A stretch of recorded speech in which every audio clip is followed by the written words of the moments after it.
nyime.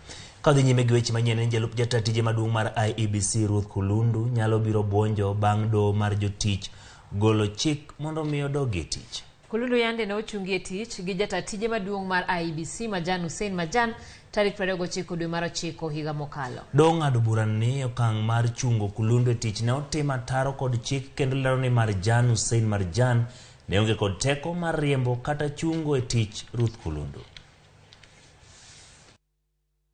Gwandruok e duol matayo yiero e pacho kae IEBC okawo okang' machielo bang' doho mar jotich duoko e tich jalup jataa tije maduong' mar IEBC Ruth Kulundu. Linet Ndolo, jal bura mar doho mar jotich owito oko oboke mar chungo e tich Ruth Kulundu mane ondik kod jataa tije maduong' mar IEBC Marjan nyaka bitiek winjo bura mane ochwal e doho kod Ruth Kulundu makwedo okang' mar golo e tich.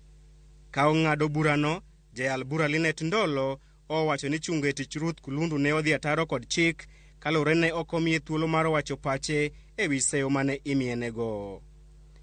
Kalure gi doho, Marjan onge kod teko mar riembe tich kata chungo e tich jalupne, kendo okang' makamano inyalo mana kaw kod commissioners mag IEBC.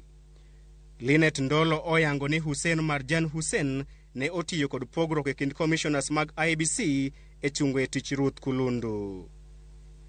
Doho bende oluwo ni okang' mar ng'ado nus osara mar Ruth Kulundu e kinde mane ochunge e tich ne ohinye marach korka uchumi.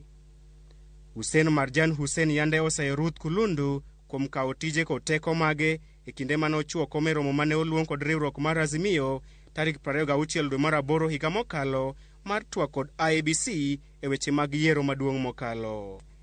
Kata kamano, mane en jakom IEBC Wafula Chebukati kod mane en commissioners mag IEBC Boya Mulu kod Professor Abdi Gulie ne okoyuoro e romo makamano. Jal buche Linet Ndolo olero ni ne owinjore mondo commissioners duto mag IEBC ochop e romo makamano bang' yudo oboke mar Azimio mane ogwelogi. Kulundu bende ogol ne chilo mar yanyo, sando kendo bwogo ngima apisa mar IEBC Moses Sunkulu, gino ma doho owacho ni gin weche ma onge tiendgi. E oboke mare, jataa tije maduong' mar IEBC Marjan ne ochungo e tich jalupne Ruth Kulundu tok yiero maduong' mokalo.